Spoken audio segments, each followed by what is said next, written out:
Okay, exciting times. For me, anyway. There's been a few. I really appreciate the feedback from a few people on the 2 episodes that I've already done. Now, if you're listening to this and you haven't heard those yet, you don't have to, but we're kind of doing this in time order. So we've looked at episode 3 and 7, and we've examined what we see, or what I could grasp. There's more that I haven't seen. We've seen the Jedi's perspective, Sol's perspective. We've seen the way he remembers the events. We've seen May's perspective and Osha's perspective. And now we're going to go into episode 1 with that sort of backstory, relevance, and I'm going to talk about how what happens now makes perfect sense. It may not seem to make sense when you don't really know what's happened in the past, but it's just a perfect continuation. So, again, probably 2 people do this. Look at me, positive 1, maybe 1. So, episode 1, so line it up right. It just starts with the droid intro. The little montage before it says Star Wars and Lucasfilm. So put your Disney Plus on if you should want to, and pause it at the beginning of the mine is paused on BB8, which is about as close as I could get to the beginning without it starting a little bit. So I will tell you when, and we will roll into this and see what happens. Okay, so I'll count 3, 2, 1. So 3, 2, 1, go. And here we are with all the droids. And the shiny, I like it, Star Wars logo. Now, remember, we've seen this before, but the last time we saw May, because we're doing this out of order, so we saw her, she was vowing to continue the tradition of the Coven and to protect its legacy and things like this. This intro with the blue writing is awesome. I like how, again, until we get James Mangold's movie or trilogy or whatever comes before, this is the beginning of Star Wars live action, and the pan down is beautiful.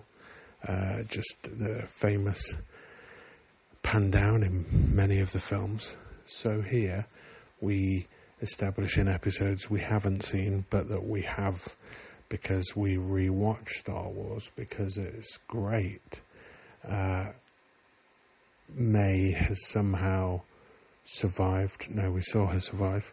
She got off the island, she found Chimera. She was sort of recruited, maybe brainwashed, understands that they have a certain power and wants to exploit that, and has persuaded her, as far as we know, to if you kill a Jedi without a weapon, then etc. etc. So May is here, sort of working for Chimera, even though she doesn't know it's him, the dude in the shop, to continue what she promised, which is now to ultimately take revenge, or is it justice? Depends on your point of view, on Master Indara. It's this style of fighting that I can't say enough about this, so I won't. I'll just say that I love it because I'm no choreography expert, but I do see with my eyes that this is a perfect way of, doing it 100 years before the prequels, that are more sort of this, and then people say, Amandala, I can't probably mispronounce her name, do forgive me, Amandala, the fighting is awesome. So people say she's a bad actress, she's terrible. Just for this fighting, this choreography alone, she's like incredible. Must have had to work for months. But so we start off, and I've seen this like 16 times now, maybe a couple more in between these recordings. She goes for the, I love the sort of use of slow motion that they do in, the sequels. And here it's hard for me not to gush, and I'm trying not to gush. But the Jedi don't really know, as far as we know, about the Sith yet. This is their first encounter with them. This is 100 years before the events of the Phantom Menace, as I just said. Now, somebody told me that Jedi can't be killed with lasers or steel. Now, I don't know anything about that, but I will say it's the stupidest thing I've ever heard of, because the only thing that usually kills a Jedi is what George Lucas calls a laser sword. So I do not think that May manages to kill Endara with a knife is in any way anything other than badass. She does it because she distracts Endara. She does it by alluding to the fact that she might kill the bartender, and Endara is distracted, and while she's distracted, the knife goes in. There's no problem. I love the callback, if that's the right word, to The Last Jedi, when Ben says, "I know what I have to do," and the first time we're supposed to think he's maybe going to kill Rey, and we see the saber slowly turn, and then we know, he's going to, and Snoke's all, "I can read his mind," and the way Endara falls, and the way the knife falls, and the kind of, there she is. That's great. First time we see a lightsaber in the live action timeline. So that's such a good shot. Look at that shot with so she's here to take revenge, or to seek justice for her dead coven. She believes, May, and it's brewed over the last 16 years, that the Jedi came, and as a result of them visiting, basically her life was destroyed, and that is understandable. There, she actually, Celery throws it at the guy, and that's why she's distracted, because she stops it, and it's a distraction, and that's how she gets the knife in. And even then, she looks a little bit Ben Solo when he kills Han, kind of like, okay, she's there. In the eyes. She doesn't look anything like Osha. She doesn't look anything like Osha at all. She looks like she's surprised, but I'm so in the moment. Again, I've said this a few times, but the reason I'm doing this is because I'm not going to let history and internet fanboys say that this is objectively bad, when I think it's one of the greatest pieces of Star Wars media that I've ever seen. And I've seen them all. And I'm not really into games and books, comics. Well, I am, but I don't spend my time on them. I rewatch the films, the TV shows. The little one is so sweet. And she doesn't kill him, either of them, because she remembers that when she was a kid, she and her sister clung to her mum, and so she relates to that and doesn't kill them.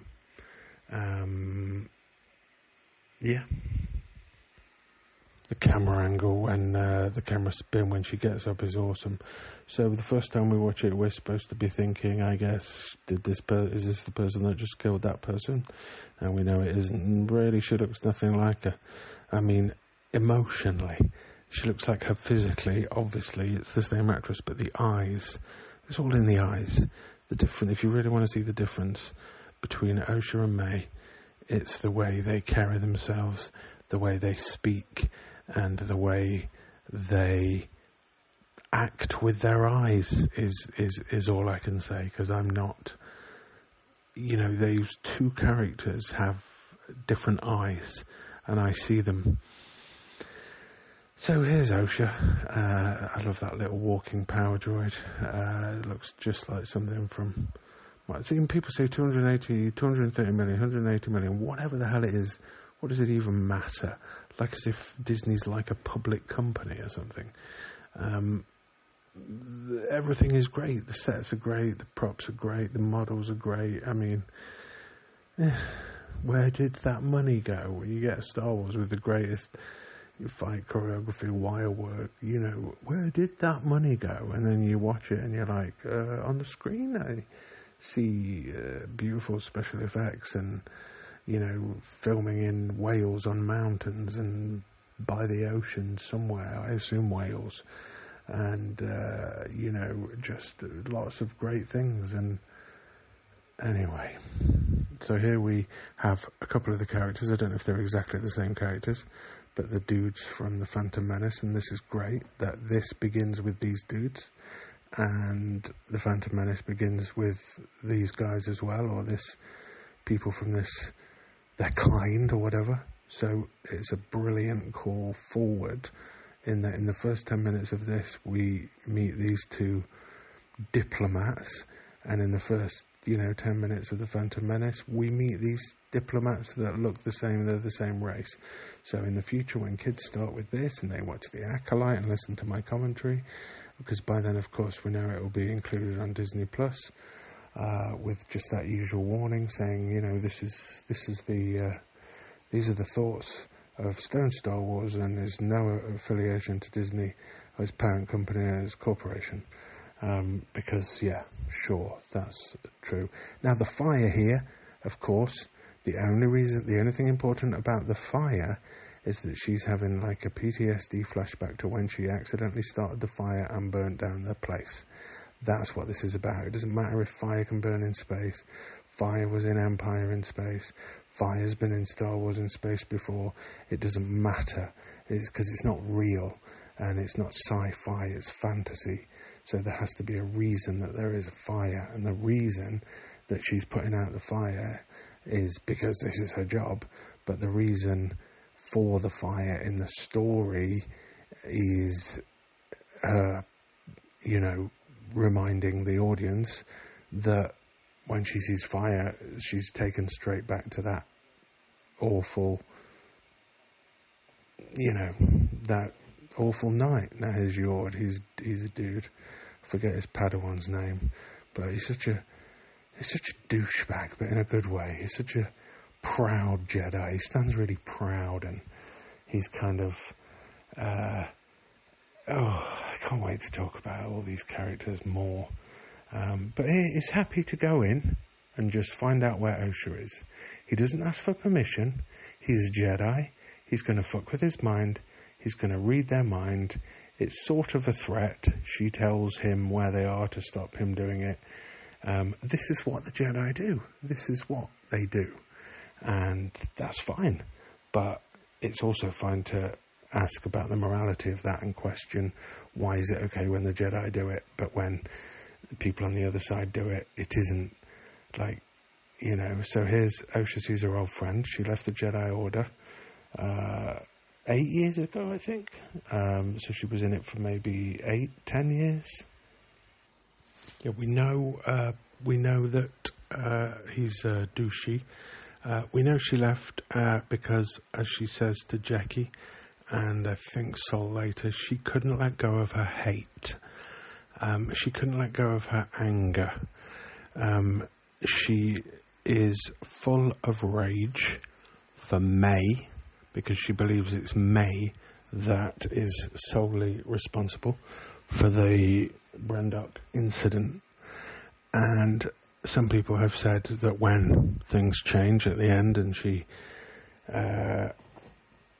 kills Sol, it doesn't make sense. And it makes perfect sense. The whole point, she left the Jedi because she couldn't let go of her anger and her hate. She tries to get as far away from the Jedi as she can because she wants to forget about it. They come find her, obviously because of May, and she looks very much like May, so it could well be that she's killed Indara. We know it wasn't her. She thinks May's dead. Everyone, I think, thinks May is dead. But yeah, so she couldn't let go of her anger. She couldn't let go of her hate. So she leaves the Jedi. She turns her back on this guy who's been like a father. Then later on she finds out he's sort of lied to her all along. And before she has time to think about it, before she has time to process it, before she has time to see if there's another side to the story, she goes pure emotion and kills him. And that is... that's, anyway, I must rein myself in. So here we have Yord fancying himself as, military police, and they've been sent here to bring Osha back to Jedi headquarters. By the way, at this point, we do not know if Yoda knows about anything that happened on Brendok or not. We obviously see Master Venestra go see him at the end. Some people have interpreted that as Yoda was in on this all along. That's not the case. It may be the case, but there's no reason to believe that Yoda knows about all of this just because Venestra goes to see him. My interpretation of that scene, the first time I saw it, was I turned to my wife and said, this is going to be a difficult conversation. I think she's been keeping it secret from him for the same reason they keep things secret from the Senate, for the same reason they close ranks even against Yoda. Sometimes it's important not to tell the most important one, key information, because then they can't lie about it, or like in politics, sometimes they don't tell the person at the top what's really happening because he can deny it or she can deny it later, and it's true. I didn't know about it. They purposely don't tell them. And I think that's probably what happened here. And I think Venestra is going to say she's going to try and sell Yoda on the Sol lie. And I don't think he's going to buy that. But we'll never know. Now, this is one of the most beautiful scenes, one of my favourite scenes in all of this, all these little kids' faces. This scene goes back to the prequels with Yoda teaching the younglings, and it also goes to The Last Jedi. The words, when he says connect to the Force, life, death, that little girl, they're so cute, the one with the little bob. I mean, they're all cute, but I like that when the kids are saying what they sense, and the one that says, I sense darkness or something, it consumes everything. Sol kind of has this, there it is, it consumes everything. Sol's kind of like, he doesn't really know how to respond to that, so he gives a typical religious teacher's answer, kind of a deflection, a kind of answers a question with a question, or doesn't say anything specific. He doesn't ask any penetrating questions about that. He just says, let's hope she grows out of that whole darkness thing. Or I think that's what he's thinking. I think he's shy, Master Sol. And when Venestra references him as a child being shy, I think he gets a little embarrassed. And you see that in his face. He still is shy. He's tried to cover it up. He's tried to mask it because of his job. He's probably had some of it, drummed out of him. But here, when we have Venestra talking to him about, Indara and the murder, it's all very fresh for him. 16 years ago, yes, but everything that we've seen in the last 2 episodes, his perspective, his memory, is very much alive because they're all affected. The key players, I think, have, I don't want to diagnose Star Wars characters, but there's certainly mental health issues. PTSD, certainly with Osha, probably May, possibly Sol. And he's told himself what this story is. It's what they believed to be true, and he's just sticking with it. And that's why, even though it doesn't come up here, but if she asked him, I held that bridge up. Remember how long we see him thinking that he held the bridge for like 12 seconds? But when Osha's perspective, he's running in, he puts his arm up, the bridge fell. Like less than a second. But when he's running in his own memory, he held that bridge up for so long. That is a commentary, I believe, on how we lie to ourselves about things, how we have to live with things that we can't live with. We soften them, we change them. These droids are awesome. And this droid ran ship. Where did the money go? Look, where did the money go? I can't possibly imagine where it went, except this awesome visual feast. Here you again, the first time you watch it, you don't really know what's going on. You're not supposed to at this point. Of course, if you give up now, I like this guy with his sort of slightly drunk London accent. It's, oh yeah, he's having a great time. It does things to his brain. See, I can quote this. This guy's awesome. He's very, he reminds me of Tom Waits, but no one's going to know who Tom Waits is, but he's way too young to be Tom Waits. This guy at the back, this droid security guy, I like how he's got a kind of, this is sort of a nod to Return of the Jedi visually, in that the guy stood behind watching has like a breathing apparatus like Vader. You don't see it when he's wearing the mask, but when Luke takes the mask off at the end and it's just his face, he has that chin piece, that kind of support of his neck that goes up to his mouth. Look, that guy, that is kind of not, I'm not saying fully, but the thing on the mouth is definitely possibly from the same, factory or whatever, wherever they get their breathing things in the Empire. This ship hitting these rocks is cool. I really love this. I love the sort of handheld nature of it's like a lot of Mando and a lot of Obi-Wan is handheld, and when we get frenetic into a situation where everything's going tits up, look, the camera's wobbly, that's to try and throw the audience into a sense of wobbliness, unease, a sense of what's going on. Look, they're escaping and not really helping Osha. And hold on, here he is, Darth Nobody. There's more to talk about, more than in just these commentaries. Maybe I'll do, we'll see. But each director directed 2 episodes. I haven't fully understood, haven't looked. I know Leslie Headland, I think, did 1 and 2. The same person did both Brendok's, and 2 other people, I guess, did Night and Day and 8 and 6, which I think is clever, and I think there's just so many layers in here. I think, within those episodes, there's the light and the dark, the mirror, the reflection, the 2 sides. And I think there's something to do with why they did 2 each. Each person did 2.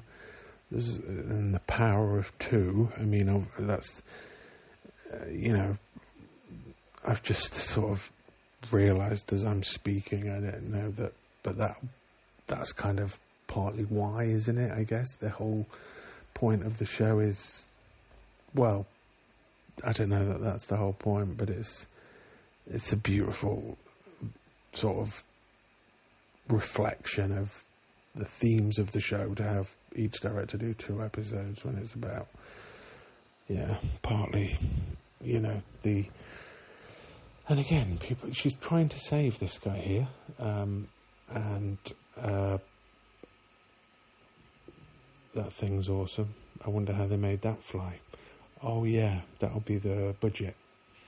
The CGI, this guy, just off. This shows that she is the Jedi training is still in her.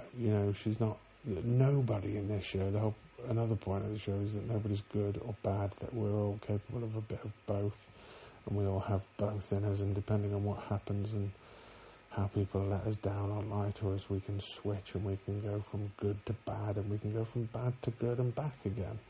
We're always changing, we're always evolving, and sometimes we have to move backwards, and that's what the Acolyte is about.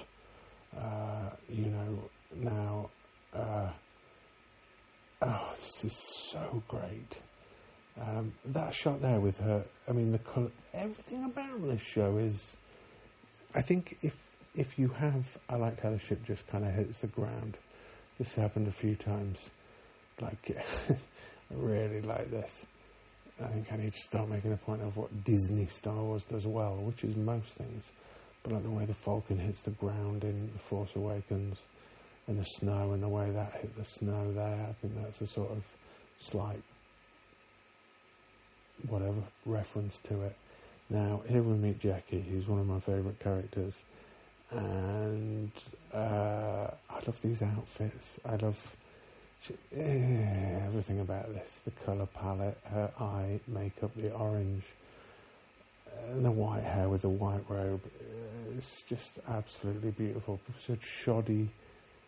The costumes are bad. It's they're bad. They're absolutely beautiful. It's the same, not the same people on every show, but it's all the same people that make this. That's why it costs a lot. So they just need to say something to fit the narrative that it's bad. So they say things that just aren't true, like bad CGI, bad costumes, bad sets. There's nothing bad about any of it from a certain point of view.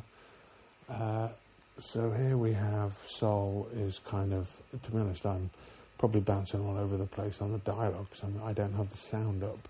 But like I say, I like how he's, and again, just wipes that. Oh, she tried to help me and I betrayed her.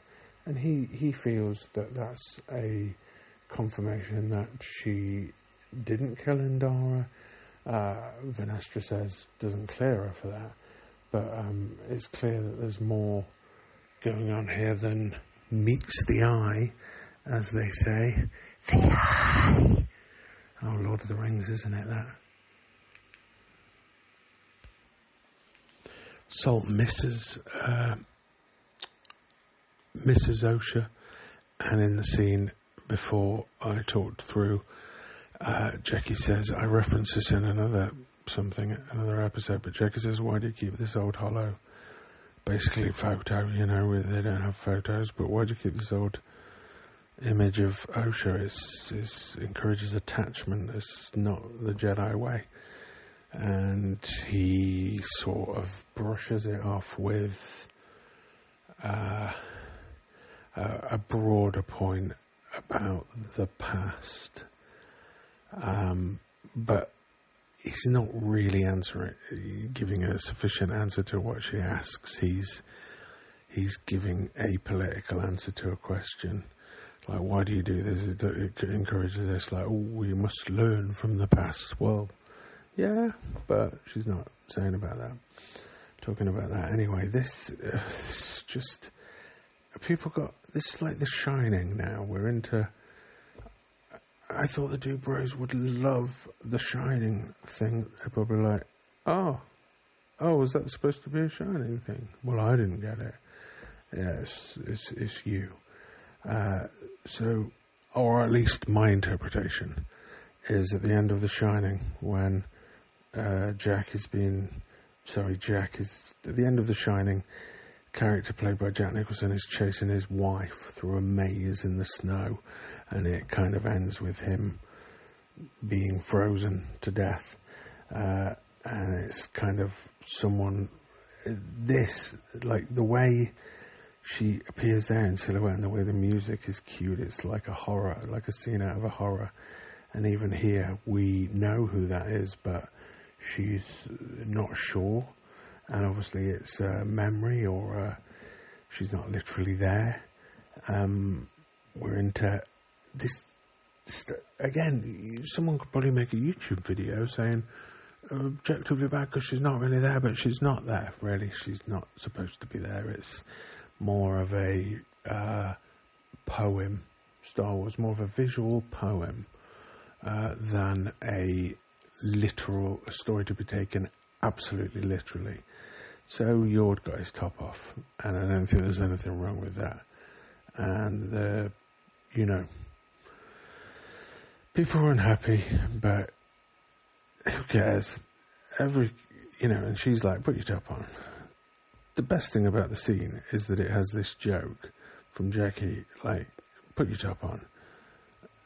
That's why his top is off, really. The point of the scene isn't to show off look how beautiful Coruscant looks. Anyway, here, this running through these sort of snowy, this is very visually like The Shining when someone's being chased by someone else. But it's someone they're trying to get away from. But in this case, it's someone that they can't get away from, someone who she thinks is dead or thought was dead, but isn't. And this sort of, and now this cut to the forest, this kind of, whatever this is, I don't know, and it doesn't need a name, force, vision, whatever, it doesn't matter what it's called. It's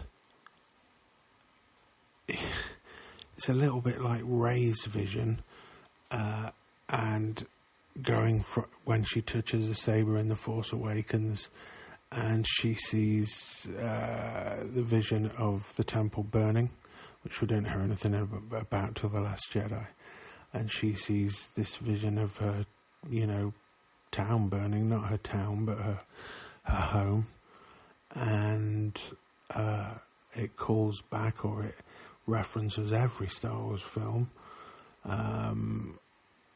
and a lot of other films.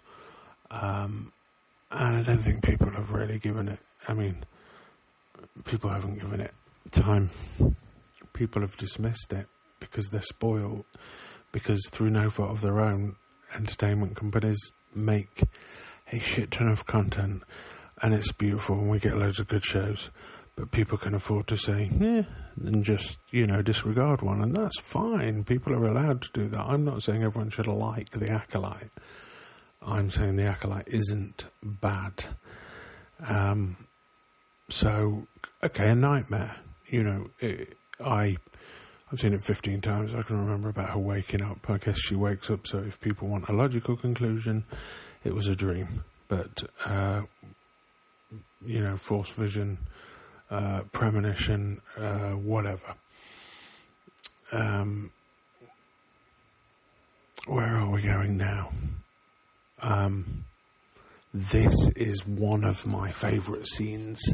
Sol's face here. Just keep a look on Sol's face. And when he gets into talking to Jackie, look, Yord's listening slyly, trying to kind of earwig. And when...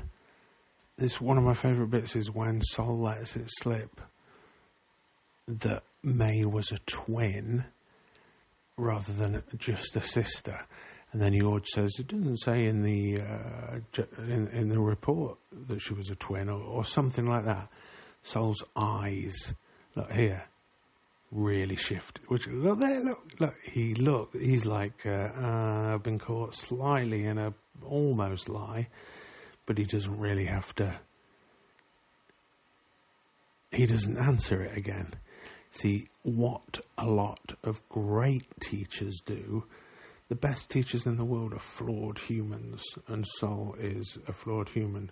And what a lot of the best teachers do is they don't answer questions. And there's a scene, look at his face, it's like, it's conflicted. But those eyes, that's my favourite Sol reaction, certainly in this episode, is that when Yord says, I didn't know she was a twin. And he kind of does a take, a bit like Obi-Wan, when just before Luke, he tells Luke about Vader betraying Anakin from that point of view thing. Just before he says that, and he says, what happened to my father? You see, Obi-Wan does a kind of take where we know he's a little bit uncomfortable or thinking about, what am I going to say here, or how am I going to get out of this?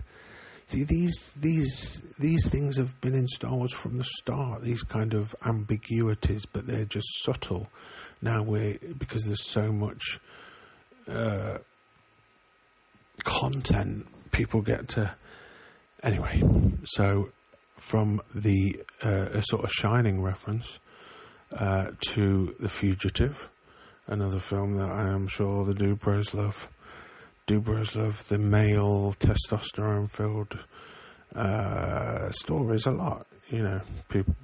Anyway, so in The Fugitive, Harrison Ford plays a character who's accused of a crime, and he's on the run from Tommy Lee Jones, who is the cop, and they have no history, they've never met each other, and Harrison Ford is at the end of a long tunnel, and it's like this really, but not a cave, like a water tunnel, what do you call it, like a dam thing, and like a big waterfall type situation, and he has to jump, and May jumps, and Sol stops her, but it's a key, that sort of quite a famous scene where it's the first time the cop and Harrison Ford meet or see each other, and Harrison Ford's character says, I didn't kill my wife, because that's what they're chasing him for, and the cop says, I don't care. But in this, when Sol says, I didn't do it, when she says May's alive, is after the fall. Oh, that's like Obi-Wan when Leia falls. By the way, did you ever notice how cool it is that 5 minutes before in that episode, when little Leia doesn't really know Obi-Wan yet and doesn't believe he's a Jedi, and she's like, make me float, and he's like, that's not, we don't know, shut up. And she's like, make me float. And then 10 minutes later, after the chase, look, he's so happy to see her. That's a lovely look on his face. And he says, I believe you. And that's kind of, not really, but kind of it's the reverse of what happens in The Fugitive, where he says, he says something and he says, I don't care. But she says something and he says, I believe you. The Fugitive thing's kind of irrelevant. It's just a visual thing, similarity. Now here we have, I think, I will get to this in a later episode and don't do a spit take, but I think this, where he lives, I think this is the arse end of Acto. Like literally the arsehole of the island. And I'll explain why when we get to whichever episode it is, where we see it more. I can't remember off the top of my head. First glimpse of, look at the reflection. So even just in a split second, we see him above and below. Look, the mirror image in the water. It's an incredible shot. And that's it. And he says, an acolyte kills a dream, which I think is, again, one of my favourite references to Rogue One, which is one of my favourite moments in Rogue One is the scene where, I've got to talk quick because the credits are on, like this is going on a disc, but I got to do it properly. But when Saw Gerrera says, save the dream, and and he says, kill the dream, or an acolyte kills the dream. It's beautiful. We're trying to save the dream, he's trying to kill the dream. Anyway, I enjoyed this one more than the other two. So this was episode 1. Let me know if you want to, things that you think, or don't. That's fine. But episode 2, Lee Jung Jae. Is it Jung Jae? See, I don't know how Charlie Barnett or Barnett. He's Yord, right? He's amazing. I've grown to really, really like Yord. But I like all these characters. All these characters are really, because they only have a few lines, they're all really well fleshed out. They're all really, really well written. Because I know them all. Like, I've seen it 15 times, sure, but no, they don't have that much screen time when they're talking, like Jackie or Yord, fighting, cool stuff. But these characters are... Anyway, more about that another time. But this was episode 1, and who knows if any human being other than my friend Eric, who does listen. Eric, you're the one. You're like the one guy. So, thanks, man. Your encouragement means the world to me. That anyone would just want to listen to me and that it might be interesting is too much for me to comprehend. That's not me fishing for compliments. That's my mental health hanging on the line, but that's fine. I'll... what do they say at the end? Thanks for listening. I'm really obsessed with audio commentaries. I listen to them all the time. I will go on my way to buy a Blu-ray if it's got a commentary. I bought Obi-Wan, because it has a commentary. First live-action Star Wars, Deborah Chow, audio commentary on episode 6, which is really good. Anyway, I just like audio commentaries, so I'm recording my own. But thanks for listening, guys. That's what they say. See you the next one. Okay. See you on episode 2.